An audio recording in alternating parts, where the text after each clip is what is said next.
Today we're going to learn a bit about what Blender is. Let's get started.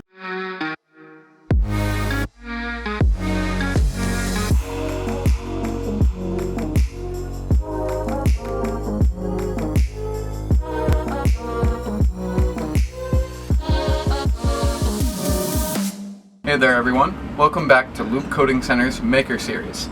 Today we'll be transitioning away from our usual subject, which to this point has been Blend Studio. Today we're going to be focusing on another 3D-centric software, because this software really is what's considered the king of 3D software, at least pre-3D software, out on the market right now. And don't be afraid of the word free in this situation. Blender, throughout the years, has turned into from this small project to something that is literally being used in the industry because of its cost and how effective it is. So today we'll learn where we should go to download Blender, which is already right here, as well as how to navigate its interface, very large and confusing interface for the thousands of things that you can get done in the program. So let's go ahead and transition into the setup for this program. So just like with any other open source software, the first place you go to download the software is its homepage. And here we'll find a pretty simple download instruction instruction, where the website will automatically determine what operating system you're on and provide a very large and bright button for you to click in order to get the program downloaded. Once downloaded, you run the installer, go through the basic settings for the basic use, and with that, you'll have a program up and ready to run in order to run Blender. Now, some of you may be concerned that your computer isn't strong enough to run the program, and in a very rare instance, that might be the case. If you can run Google Chrome, actually, as a small test, go ahead and try and run 3 YouTube videos on your computer at once. If you can do that, your computer can pretty much run Blender perfectly well. Most of the computation in Blender doesn't come into place until you turn real-time rendering on, which you shouldn't do unless you have a really strong computer. In some instances, when it comes to the actual rendering, you're only rendering a single image at a time, and you'll know very clearly when you're rendering. So, when it comes to actually navigating and using the tool without the rendering, there's a good chance that your computer will actually be able to run the 3D scene as long as it isn't being rendered in real time or being rendered in the background. So, with this, I want you to at least download and give Blender a shot, because there's a good possibility that it will be able to run on your computer. So, what's the harm?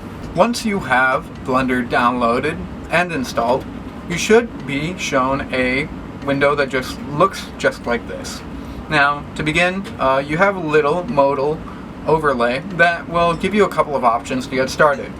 And here we'll go ahead and introduce some of the main concepts of what's possible with Blender. Here, what you'll see is a couple of different interpretations of how Blender thinks you will be using the program. To begin, we have General. General will provide you this blank screen that we're actually looking at in the background with just a plain square. This is a great playground for you to figure out what exactly is going on in this massive menu, as well as figure out, really just a sandbox for breaking things. Really take the opportunity to mess around with the menus, click around with what I don't touch on today, and you might find some tools, though not practical, that will guide you in your attempt to learn 3D modeling. Though we'll touch on many of the subjects that come into the actual practice of modeling, what we'll primarily focus on for this episode and the following is what is possible with the program, as well as how to navigate it, just for general use. So with that, we have our general. Then we move on to 2D animation, where the menus change and shift around just a bit, so that you can draw objects in still a relatively 3D space, but render them in a 2D representation. with what you're looking at in this little example right here is actually, well, really this little view we're seeing right here is an example of what's possible with that 2D, or the mix of 2D and 3D. Because really, when it comes down to it, it's just an optical trick. Now, to continue on, we have our sculpting. What you'll find in this setting is something that's more similar to molding with clay. You'll learn to add, subtract, and use different tools to modify what originally starts as a little sphere, and you remake something, or essentially craft something out of something that works like a simulated clay. In this setting, you'll have a render that doesn't look like these wireframes here, but rather the shaded object that will extrude and inset based on what tools you end up using. So really, for that, for the sculpting, just think a ball of clay. Really simple as that. Though there's obviously more complexity to the tools that come into it. Past that, we have VFX, which allows us to create visual effects, work with particles, work with 100 different textures, meshes, whatever it be, to overlay them on top of export and potentially overlay them on top of videos, which will actually transition us into the video editing. Yes, you can edit video and make composite video directly from your renders in this program. This program really tries to cover all that's necessary when it comes to creative tool making.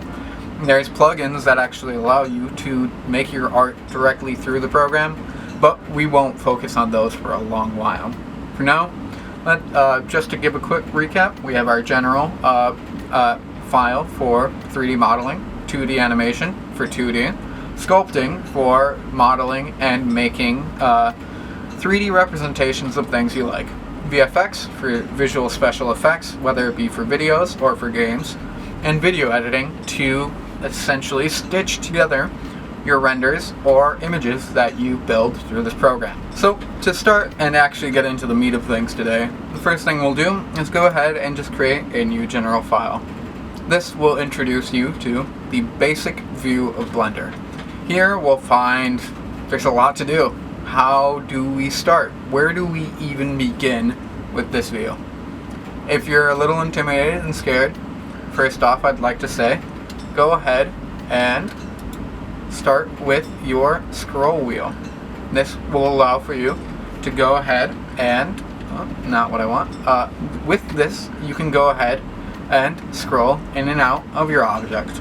Now go ahead and click down on that scroll wheel, and with this you'll find that you can turn around the center axis of your item. So with these two tools, as long as you have an item selected, you can hover and essentially set a center point to navigate using just the movement of your mouse and the middle mouse button or the scroll wheel on your mouse. With that, we also have other forms of movement that we'll find here. So there's a couple of shortcuts, but let's go ahead and begin with this. Just like in Lens Studio, if you've watched the previous episodes, we have ways to move blocks around just using the general move tool. But we won't mess around with that too much today, because we're just providing a quick overview of what we're looking at on our screen. So here we have our general 3D view, or 3D scene view, that allows us to, that gives us context on what we're actually looking at and what the camera, or the camera that we will set up, or what the computer will render out. Alongside that, we have some keying or a timeline down at the bottom for the case that we want to make animations, so that we can work on the models at different keys or frames of our animation. Alongside that, we have this little tool for movement and views that we can use, as well as the tools for navigation directly over here on the right hand side. Further than that, we have our scene view, or layers, the layers that consist of the view. And here we find the collection of the camera, the cube, and the light that create this scene. Alongside that, we have the properties panel that allows us to go ahead and mess with all these different properties that relate to the scene and or our selected item. With this, we finally have a couple of tools here specifically meant to modify the 3D object that is in our scene. Finally, we have our system-based settings here, where we have our files, our edits, our render, and our window for things that specifically pertain to the Blender program and how it interacts with Windows or how the program runs. And finally, all these different options for things that we can use to tie into our scene in 3D. It's a lot to take in, and there's going to be a lot to learn in this part of the Maker's Guide. But with this, we'll learn how to use one of the most powerful tools that you can use to become a creative in a digital space.